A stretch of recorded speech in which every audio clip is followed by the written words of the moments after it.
hakim mengatakan ada 3 DPO. Putusan itu sudah inkrah, sudah final, sudah binding. Artinya apa? Ada 6 versi yang semuanya tiba-tiba kemudian oleh penyidik dikatakan itu semua tidak benar. Yang benar adalah fiktif. Jadi yang mana yang berlaku? Apakah putusan pengadilan yang sudah berkekuatan hukum tetap atau hanya penyidikan dalam kurang lebih 2 minggu oleh penyidik? Ini semua putusannya, ini putusannya ini semua di bagian akhir dari putusan itu jelas-jelas disebutkan ada 3 DPO. Di dalam pertimbangan hukum juga ada 3 DPO. Di dalam surat tuntutan ada 3 DPO. Di dalam surat dakwaan ada 3 DPO. Di dalam BAP ada 3 DPO. Keterangan dari 8 terdakwa pun mengatakan ada 3 DPO. Sekarang hanya dalam waktu 2 minggu dirubah dengan mengatakan itu fiktif. Jadi prinsipnya keluarga korban maupun kuasa hukum menolak pernyataan dari penyidik Polda Jabar yang menyatakan bahwa 2 DPO tersebut adalah fiktif. Terlalu cepat untuk mengatakan itu. Kalau dikatakan belum tertangkap, kita masih bisa maklumi. Tapi kalau disebutkan fiktif itu terlalu cepat. Terus apa artinya putusan pengadilan yang judulnya demi keadilan berdasarkan ketuhanan yang Maha Esa? Sedangkan mengenai Peggy, tadi keluarga mengatakan periksa dulu, karena apa?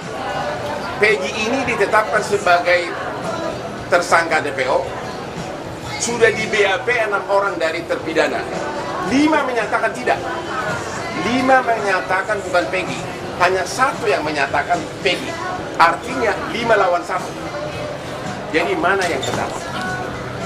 Itulah inti dari konferensi pers hari ini untuk menentukan sikap dari keluarga dan kuasa hukum atas perkembangan kasus Vina Cirebon. Ada yang ditambahkan? Ya, intinya untuk kepolisian Polda Jabar, kami selaku kuasa hukum jangan terlalu tergesa-gesa menetapkan apa yang seharusnya diperiksa terlebih dahulu.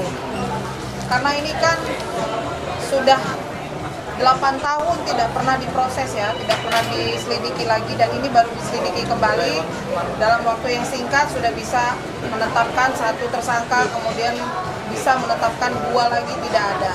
Kami sangat berharap sekali untuk benar-benar diselidiki lagi apakah benar atau tidak pelakunya, ataukah memang ada atau tidak gitu. Jadi kita juga tidak bertanya-tanya gitu sebabnya, alasannya apa.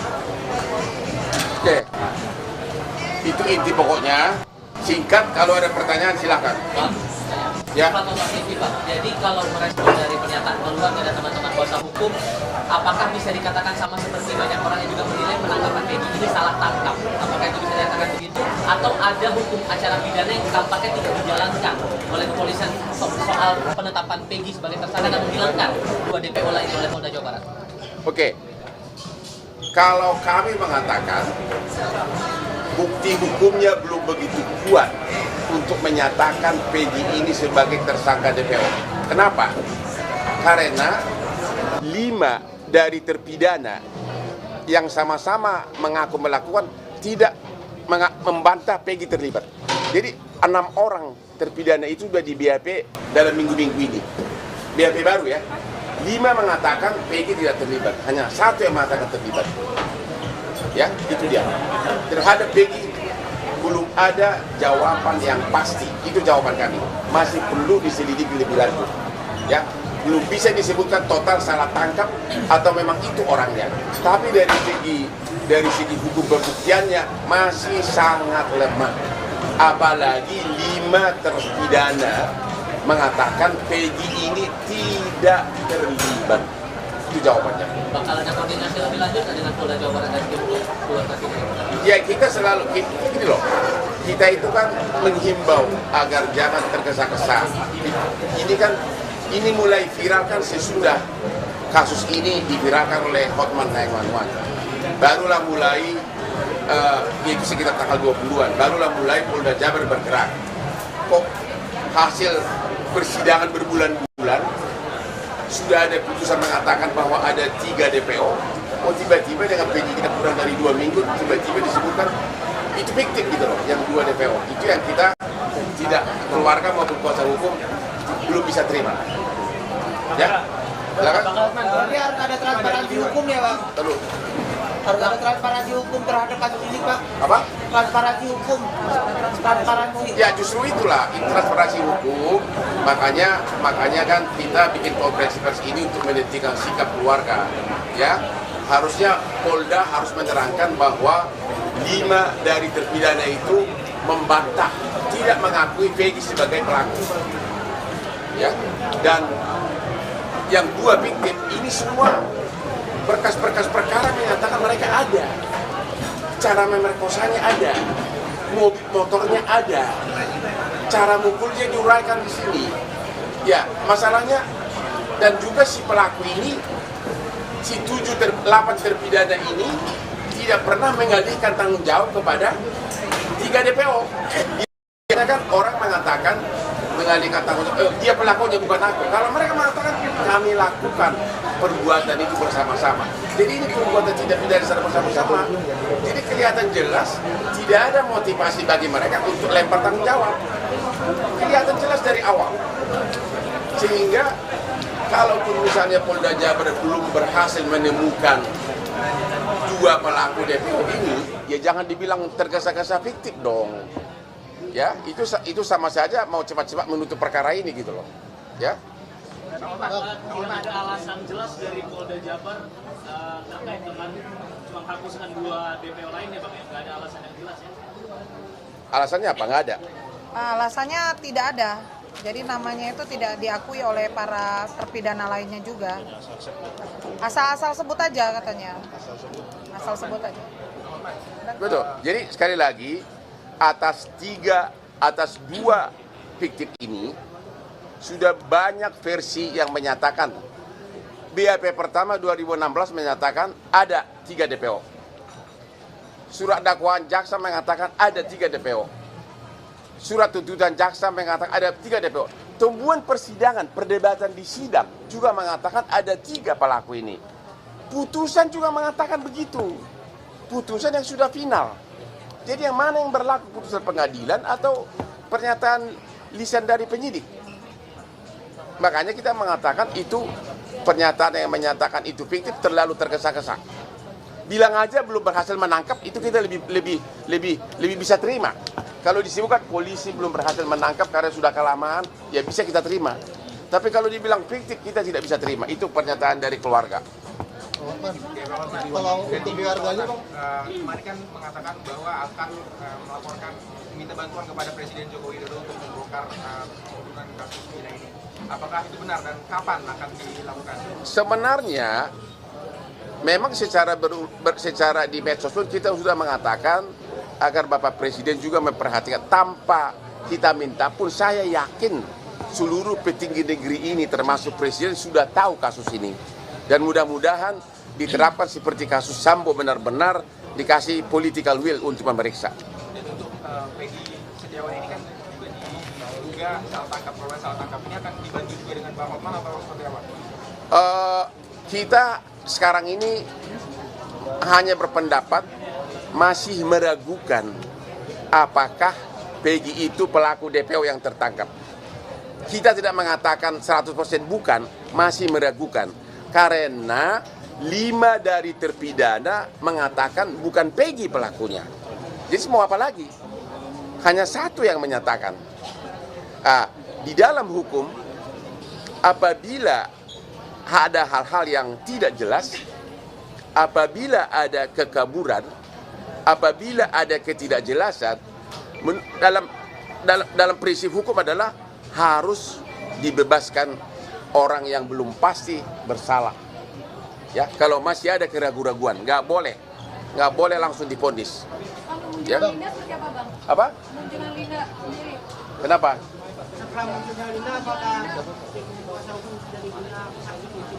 Nggak, kalau Linda itu kan bukan saksi hukum. Dia itu kan hanya kerasukan ya? Kerasupan.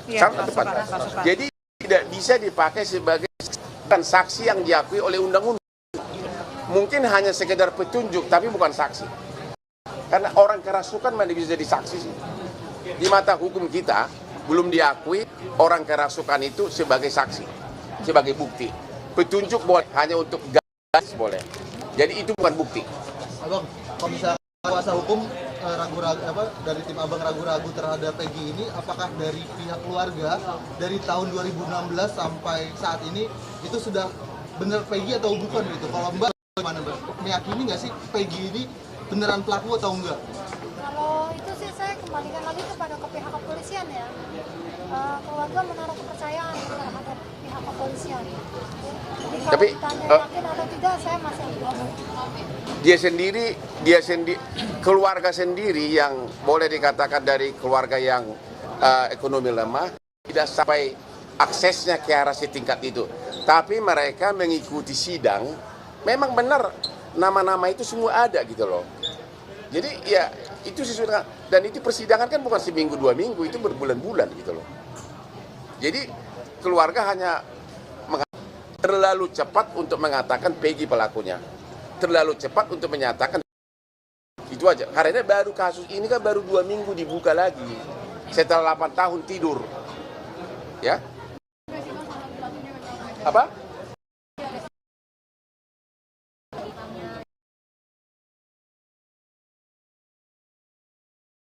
Medsos begitu, tapi kita nggak bisa komentar apapun.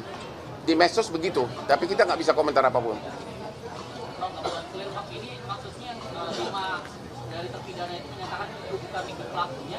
Dikit. Orang tuh memang Peggy tidak terlibat, maksudnya penjelasan seperti apa? Waktu itu apa? Saja, Pak. Pelakunya atau bukan? Yang mana? Jadi gini, saudara. Yang 5. Untuk diam dulu. Untuk sesudah penyidik, sesudah lagi 6 terpidana di BAP lagi oleh Polda. Ya. 5 lawan 1 suara. 5 suara itu kan kau yang berhubungan dengan Polda. 5 kata itu pelakunya atau bukan itu Peggy? Apa jawabannya? Bukan pelakunya. Bukan pelakunya. Ya. Peggy bukan pelaku, kata 5 terpidana. 1 mengatakan iya, jadi 5 lawan 1. Sementara yang fiktif mengatakan apa? Yang fiktif itu asal sebut aja. Mereka mengatakan asal sebutkan aja dulu. Tapi di BAP semuanya jelas. Motornya apa, siapa bonceng siapa, cara merkosanya apa, diuraikan, dan itu berbulan. Ini benar-benar intinya terlalu prematur. Penyidik Polda Jabar mengatakan itu adalah fiktif. 5 terpidana itu siapa-siapa aja yang bilang kalau dia bukan? Nama kita nggak boleh sebutkan, ya, tapi ada satu yang mengatakan iya. Izin Bang, dari respon kemarin ada satu yang menarik bahwa motor yang digunakan oleh Peggy Setiawan itu sampai sekarang belum ditemukan. Jadi polisi hanya berdasarkan foto dan surat-surat kendaraan yang dimiliki oleh Peggy. Nah, tanggapan Bang Hotman gimana Bang? Kau yang jawab. Bukti sepeda motor. Ya. Itu dari siapa statementnya? Polisi Bang. Ya kalau yang kami ketahui saat itu sepeda motornya sudah disita. 2016. Tahun 2016. Sudah disita. Katanya 2016 motornya sudah disita, tapi nggak tahu di mana sekarang. Iya. Barang bukti sudah nggak ada. Kan barang bukti nggak mungkin udah disita berapa tahun? 7 tahun ya. Jadi intinya begini. Dan ibunya ngakuin juga. Apa? Kalau ada motor Peggy disita dan waktu itu digeledah di rumah saat itu di 2016. Ya. Dan motornya diambil dibawa polisi. Kan sudah diakuin sama ibunya Peggy. Tapi motornya itu sudah nggak ada sekarang. Ya. Iya. Makanya saya bilang dalam prinsip hukum, kalau ada keraguan-raguan, maka seseorang tidak bisa dipidana. Kalau buktinya tidak lengkap, maka belum bisa dinyatakan siapa pelakunya DPO ini, termasuk terhadap Peggy. Demikian juga, kalau belum pasti fiktif, jangan bilang fiktif, kan belum pasti. Sementara putusan pengadilan, judulnya demi keadilan berdasarkan ketuhanan yang Maha Esa, mengatakan ada 3 pelakunya yang DPO, bukan fiktif. Bang, karena ada keraguan-raguan tadi, ditambah juga dengan masih ada pertanyaan juga di publik soal proses hukum ini tentang penetapan Peggy sebagai tersangka. Dari pihak keluarga Vina, apakah akan ada upaya untuk bertanya, berkoordinasi ke Propam Polda Jabar untuk mengusut proses penyelidikan Justru konferensi pers ini kami lakukan agar semua pihak aparat institusi terkait melaksanakan kewenangan masing-masing, termasuk Propam, termasuk Bapak Presiden. Ya, karena dengan konferensi pers begini berarti kan viral, semua orang mendengarkan tanpa harus satu-satu dihadap. Karena ini adalah tanggung jawab dan tugas mereka. Gitu loh.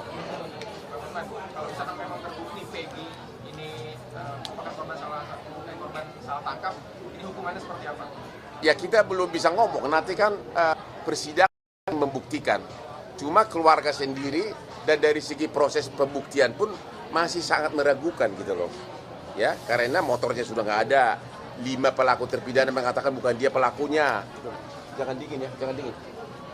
Gitu loh. Ya kita tunggu aja persidangan nanti.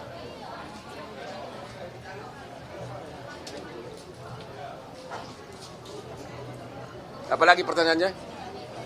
Apalagi tadi kan sempat ada kekaburan soal yang penangkapan Peggy juga berarti tadi menyarankan Peggy ini karena informasi belum keluar terkait dengan yang didapat oleh kepolisian berarti diharapkan bebas terlebih dahulu.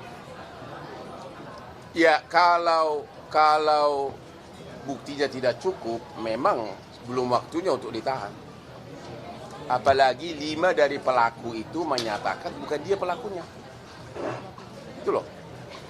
Dan saya belum yakin ada saksi yang memihak langsung dia melakukan itu. Selain hanya 1 orang itu yang mengaku. Gitu. Jadi intinya buktinya masih ragu-ragu. Buktinya masih ragu-ragu. AF dan Dede juga mengakui, Pak. Apanya? Yang mengatakan Peggy pelakunya. Ya, AF dan mereka kita belum lihat BAP-nya kan? Iya, belum. Ya, ada saksi lain katanya AF dan Dede. Dede yang mengatakan Peggy, tapi kita belum tahu detail punya kesaksian gimana, apakah dia lihat tidak. Ya. Jadi tujuan konferensi pers hari ini adalah agar publik tahu dan kuasa hukum. Peggy adalah pelaku DPO dan terlalu terburu-buru untuk pelaku DPO itu adalah fiktif. Sementara penyidikan baru kurang lebih dari 2 minggu penyidikan ulang, persidangan sudah berlangsung lama dan semuanya menyatakan ada 3 pelaku DPO.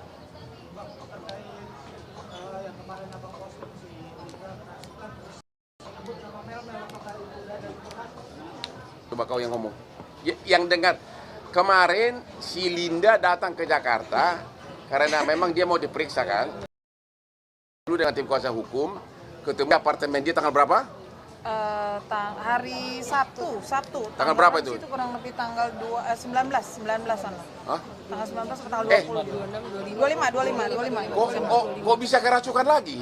Itu saya. Ada di Instagram saya tuh saya posting. Nah, 25 Mei. Kerasukan lagi masuk. Kok bisa juga ya ngikutin udah 8 tahun sampai berang jalan tol itunya almarhum. Ya. Iya, jadi waktu datang ke tempat kami sedang bertemu siang-siang itu tiba-tiba si Linda ini kerasukan secara tiba-tiba. Begitu, dan di situ tiba-tiba dia mengucapkan, karena kami yang bertanya, kenal nggak dengan yang namanya Mel di dalam YouTube backpacker itu. Lalu dia menjawab, justru itu pelakunya. Tolong diperiksa, katanya begitu. Hanya itu aja. Kami juga belum tahu Mel itu siapa, kita belum tahu. Hanya mengatakan perihal tersebut.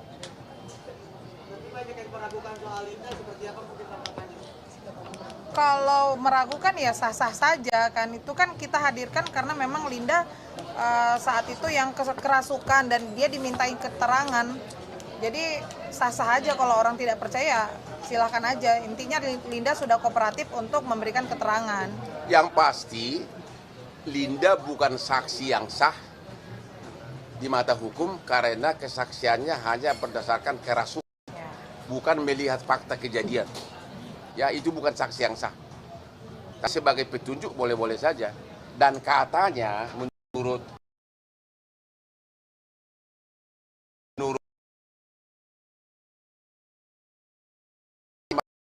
meninggal karena Linda justru itu adalah tunjuk polisi ubah dari kecelakaan menjadi penganiayaan gara-gara celotehan dari yang silinda di waktu kerasukan. Jadi biar gimana pun ada jasanya juga kerasukannya itu. Iya dong, benar kan? Karena benar nggak? Coba ceritakan dulu. Kenapa tiba-tiba semula kan di awalnya kasus ini dianggap sebagai kecelakaan? Coba ceritakan dulu kenapa? Terus berubah lagi coba. Awalnya kecelakaan, terus 3 hari saya ngambil HP adik saya itu ya HP sama motor itu posisi utuh, terus HP sama motor utuh tidak rusak. enggak. Kecelakaan motor nggak rusak gitu kan? Terus Malamnya Linda kemasukan jam 1 malam itu, jam 1 malam terus dia cerita semuanya, cerita kronologinya kecelakaannya seperti apa, penyiksaannya itu cerita semua. dan itu kau kemudian sampaikan ke polisi. Ke Parudian. Bapaknya Eki. Oh, bapaknya Eki. Ya baru kemudian sejak itulah langsung mulai penyelidikan digas. Jadi biar gimana pun kerasukan dari Linda itu adalah sangat berjasa dalam kasus ini. Ya. Yang saya agak sedikit pertanyakan besar-besaran adalah saya sudah berulang-ulang posting di IG kepada bapaknya Eki ya? Eki. Bapaknya Eki yang almarhum yang laki yang meninggal. Yang bapaknya adalah Kapolsek. Boleh nggak kami komunikasi dengan Pak Rudi agar kita, karena bapaknya dari awal ikut menyelidiki kasus ini. Tapi sampai hari ini bapaknya tidak mau komunikasi dengan kita. Padahal tujuan kita kan untuk menangkap 3 DPO ini. Ada apa hanya Pak Rudi yang bisa jawab. Ini kan kepentingan anaknya kandungnya, bukan kepentingan kami. Ya, almarhum maksudnya. Ya. Ada lagi? Tim kuasa hukum sampai mendatangi atau hanya menghubungi via... Sudah saya posting di Instagram, sudah dapat nomor IG-nya Pak Rudi, saya udah chat tapi nggak dibalas. Dan namanya juga Instagram Hotman, pasti sampai orang di hutan Irian Barat pun buka. Apakah sudah ada tim kuasa hukum yang mendatangi Pak Rudian? Boro-boro dia nggak mau chat aja nggak mau jawab, bagaimana bisa kita mendatangi? Nomornya kita udah dapat, nomor WA-nya, ya. Dipastikan belum direspon ya Bang ya, bukan tidak mau ya Bang ya? Ya kita nggak tahu tidak mau atau belum. Kalau dan atas keluhan saya kenapa kamu tidak mau rekomen, sudah jutaan orang juga memberikan komen, berarti pesan itu udah nyampe. Nggak mungkin nggak nyampe. Karena sudah jutaan, hampir semua orang Cirebon juga mempertanyakan kenapa bapaknya tidak mau berkomunikasi dengan kita. Rakyat Indonesia juga banyak benar yang komentar, ada apa Pak Rudi, kenapa? Dia pasti udah dengar dong. Ya. Ada lagi?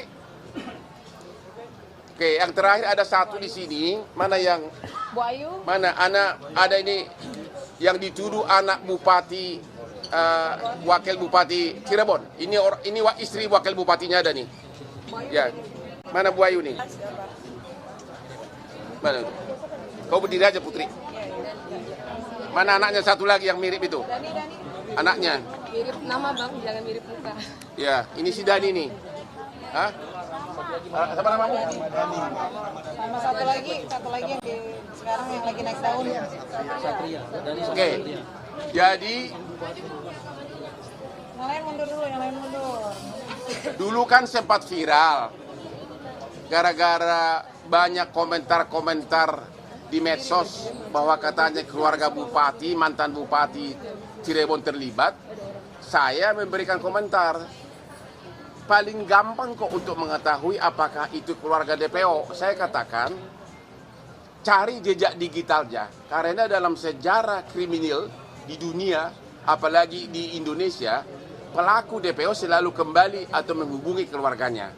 Makanya waktu itu saya mengatakan, kalau memang ada kecurigaan terhadap mantan bupati, periksa dia punya medsosnya. Saya nggak mengatakan bahwa keluarga bupatinya terlibat. Ternyata inilah Ibu Ayu yang baru selesai sebagai wakil bupati Cirebon. Kapan berakhir? Tanggal 17 Mei 2024. Mei. Ini anaknya yang dicurigai. Siapa namanya? Siap Ramadhani. Ramadhani. Ada waktu kejadian dia umur kamu berapa sekarang? 11 tahun. Sekarang berapa? 20. Pada waktu kejadian dia masih umur 11 tahun. Jadi nggak mungkin pelakunya. Terus apa lagi? Katanya abang kamu coba jelaskanlah Bu. Jadi saya punya putra dan putri 4. Ya. Yang pertama ini namanya Satria Robi Saputra, kelahiran tahun 97. Yang kedua Sela Safira Amalia, kelahiran tahun 1999. Dan yang ketiga kelahiran Resa Primahanjaya, kelahiran tahun 2000. Dan yang keempat ini adalah Ramadhani, kelahiran tahun 2004. Yang dituduhkan adalah ini Ramadhani. Yang pada saat kejadian usianya masih 11 tahun, sekolah kelas 5 SD ya. Karena kita sudah klarifikasi di TV swasta, TV One ya. Kemudian beralih lagi karena tidak terbukti, beralih lagi kepada kakaknya. Yang pertama Satria Robi gitu ya. Kemudian Satria Robi juga kita sudah beberapa kali klarifikasi juga ada di Wikipedia ya. Nah di situ dinyatakan bahwa saya mempunyai anak 4. Anak 5, yang terakhir ini adalah yang namanya Peggy Setiawan, seperti itu. Jadi ditambahkan. Jadi memang situasinya membuat nyaman, kita kena sanksi sosial juga di lingkungan tidak nyaman. Ya mohon kepada semua masyarakat ya untuk tidak memberikan statement yang pemberitaan yang hoax ya, karena berdampak sekali kepada anak saya ya secara psikologis ya. Sampaikan. Ada pertanyaan terhadap Wakil Bupati ini, mantan Wakil Bupati? Dampaknya separah apa sih Bu? Apakah sampai ada dijauhi atau seperti apa? Ya, dampak bullying ini memang sangat dahsyat ya. Anak saya ini ya dijauhi oleh teman-temannya. Jadi ketika kalau di jalan juga banyak orang memandang bahwa anak saya dituduh sebagai pelaku penganiayaan, pembunuhan, ya. Kemudian juga di lingkungannya juga ya, di lingkungannya sangat berpengaruh. Jadi memang yang nama bullying ini tidak secara fisik tapi di media sosial juga ini sangat berdampak. Yang saya khawatirkan karena ini memang semuanya fokus kepada Vina, bersimpati kepada Vina, yang saya takut orang karena berlebihan takut terjadi yang tidak kepada anak saya. Ya mudah-mudahan dengan klarifikasi dengan Bang Hotman, dengan para pengacara juga di sini, ini menjadi terang benderang, dan yang saya inginkan juga dari keluarga Vina juga supaya mendapatkan keadilan hukum. Tapi Bu, itu apa motif sehingga tuduhan itu bisa mengarah ke keluarga itu, khususnya di Amerika? Nggak tahu. Saya nggak tahu ya. Ini kenapa pemberitaan ini bisa karena memang dari nama ya. Cuma hanya saja memang ada kemiripan nama ya. Tapi sesungguhnya anak saya juga dipanggilnya Rama bukan Dani ya. Begitupun juga Satria Robi Saputra ini ya dipanggilnya Satria gitu loh, bukan Robi gitu. Seperti itu. Sebagai tambahan dari keluarga, kami keluarga besar Ibu Wahyu Ciptaningsih benar-benar bersemangat, benar-benar pengen berharap Vina dapat keadilan. Sehingga apa yang terjadi, yang membawa kakaknya Vina hadir di tempat ini itu adalah Ibu Ayu sendiri. Jadi kami dari Cirebon pagi tadi menjemput terlebih dahulu kakaknya Vina hadir di sini. Jadi kami juga sangat berharap kasus Vina ini cepat terbongkar, terang benderang. Kira-kira seperti itu teman. Masih ada pertanyaan? Sudah? Mantap.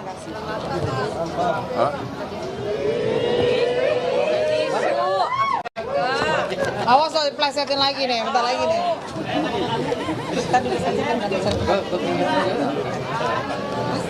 Dia terlalu enggak. Biasa Pak. Aspri saya kan 314. Dia selalu berusaha masuk tapi ya masih belum lolos. Ya.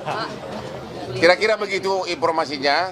Jadi agar kami sebagai kuasa hukum tentu harus menentukan sikap.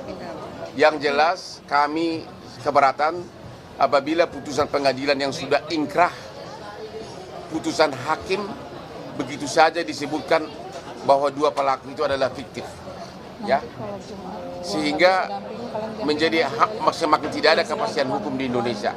Demikian, ya.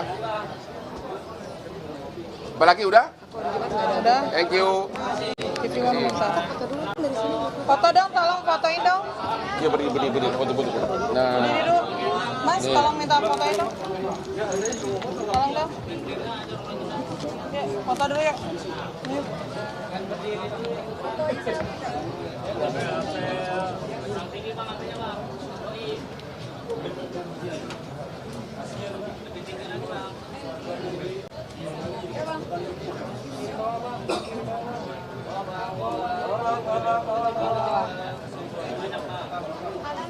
Kanan bang.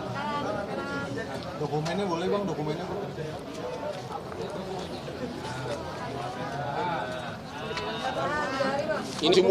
Ini semua BAP yang menyatakan ada 3 pelaku DPO dari 7 terpidana. Ini putusan pengadilan yang menyatakan ada 3 pelaku DPO. Surat dakwaan, tuntutan jaksa, fakta persidangan, pembicaraan di persidangan, bahkan di amar putusan dari hakim menyatakan ada 3 pelaku DPO. Jadi ini adalah perbuatan bersama. Dan dari awal penyidikan, pelaku itu tidak ada kelihatan motivasi untuk mengalihkan tanggung jawab kepada ketiga pelaku DPO. Dia mengatakan, kami lakukan itu bersama. Dan sekarang kan ternyata hanya 2 yang dianggap meleset. Jadi motivasi apa dia mengarangkan nama itu? Saya nggak melihat ada motivasi. Oke? Izin bang, Hasbi dari Nusantara. Bang, nanti ada rencana nih dari redaksi mau